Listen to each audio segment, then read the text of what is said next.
Governor ఏం చేస్తాడంటే article 356 of Indian constitution రాష్ట్రపతి పాలనకి రికమెండ్ చేస్తారు. సో రాష్ట్రపతి పాలన విధిస్తారు. రాష్ట్రపతి పాలన మామూలుగా ఇప్పటి వరకు ఇండియాలో 100 సార్లు విధించారు, 100 చోట్ల బాగానే వాడారు. కాబట్టి రేపు పొద్దున రాష్ట్రపతి పాలన బీహార్లో కూడా 2005 అక్టోబర్లో రాష్ట్రపతి పాలన విధించారు. విధించినాక నవంబర్లో మళ్ళీ ఎన్నికలకు వెళ్ళారు. ఎన్నికలకు వెళ్ళినప్పుడు నితీష్ కుమార్ గవర్నమెంట్ ఫామ్ అయింది, తర్వాత మెజార్టీ వచ్చింది. అలాగే చాలా సార్లు జరిగాయి. అయితే ఈ బీహార్ ఎన్నికలు జరిగినాక 2006లో రామేశ్వర ప్రసాద్ కేసు అంటారు సుప్రీంకోర్టులో. అప్పుడు సుప్రీంకోర్టు తప్పు పట్టింది ఈ నిర్ణయాన్ని, కానీ అప్పటికే అయిపోయినాయి ఎన్నికలు. దాన్ని ఏం చేస్తుంది సుప్రీంకోర్టు, ఏమి చేయదు. అట్లాగే బొమ్మాయి ఎస్ఆర్ బొమ్మాయి జడ్జిమెంట్ కూడా వెరీ పాపులర్, 94లో జరిగింది కర్ణాటకలో. కాబట్టి ఇలాంటివి గతంలో జరిగిన సందర్భాలు అయితే ఉన్నాయి ఇండియాలో. అలాగే ఇప్పుడు జరగదని కూడా ఏం లేదు.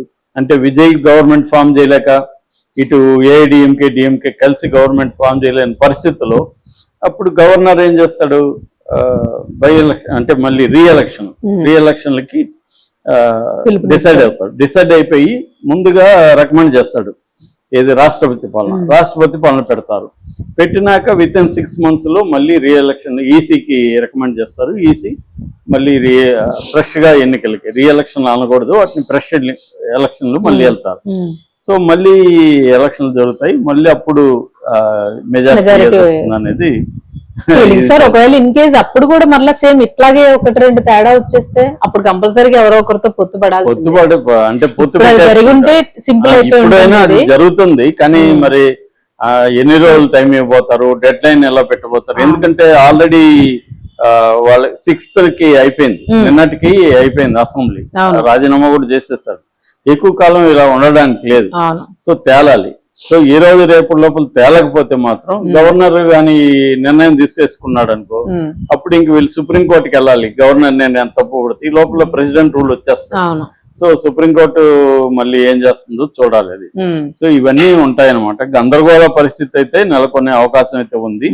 శ్రీధర్ వెంబేమే అతనేమి తెలివి తక్కువవాడు కాదు. ఈ స్టేట్మెంట్ ఇచ్చాడంటే అతను విజయ రావాలని కోరుకుంటున్నానని కూడా అన్నాడు.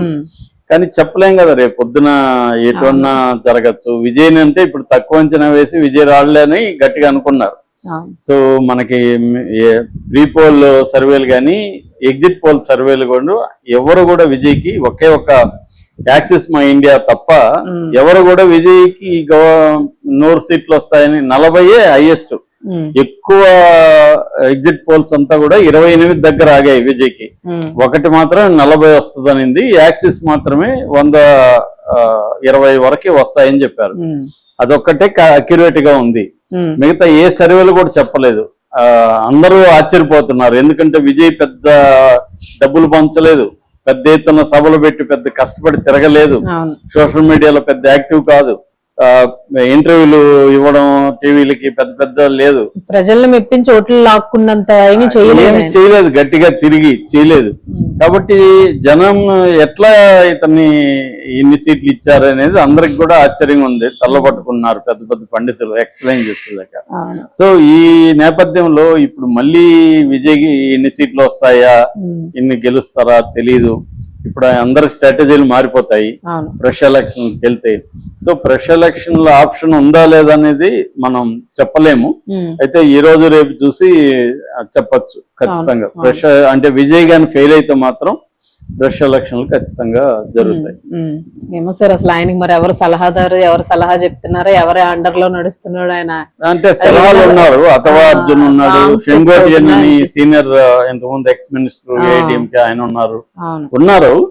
కానీ అవతల వాళ్ళు కూడా డిమాండ్లు ఎక్కువ పెడతా ఉన్నారు. ఇప్పుడు పిఎంకే లీడర్ ఏం పెడతారు, నా భార్యకి డిప్యూటీ సీఎం అంటున్నాడు. అలాగే వాళ్ళు కూడా, ఎందుకంటే నా పార్టీ మీదనే కదా గవర్నమెంట్ ఫామ్ అయింది. ఇప్పుడు కర్ణాటకలో 2018 అదే కదా 37 సీట్లు వచ్చిన కుమారస్వామి సీఎం అయ్యాడు. సార్ ఇన్ కేస్ ఒకవేళ బీజేపీతో కనుక అలయన్స్ కుదిరితే, గానీ దాంతో కుదిరితే ముఖ్యమంత్రి పదవి తప్ప ఇప్పుడు ముఖ్యమంత్రి అనేది ఖచ్చితంగా విజయ్ కు ఉండే ఛాన్స్ ఉంటుంది. కానీ రేపు పొద్దున అదే కుమారస్వామి ఎగ్జాంపుల్ అదే కదా, 78 కాంగ్రెస్ కు వస్తే 37 జేడీఎస్ కు వస్తే ముఖ్యమంత్రి ఎవరు అవ్వాలి? కాంగ్రెస్ వాళ్ళు అవ్వాలి. కానీ ఎందుకు కుమారస్వామి అయ్యాడు? అలాగే రేపొద్దున పళనిస్వామి ముఖ్యమంత్రి అవుతాను ఈయన డిప్యూటీ అవుతాడు అని నువ్వు డిప్యూటీగా ఉండని చెప్పొచ్చు.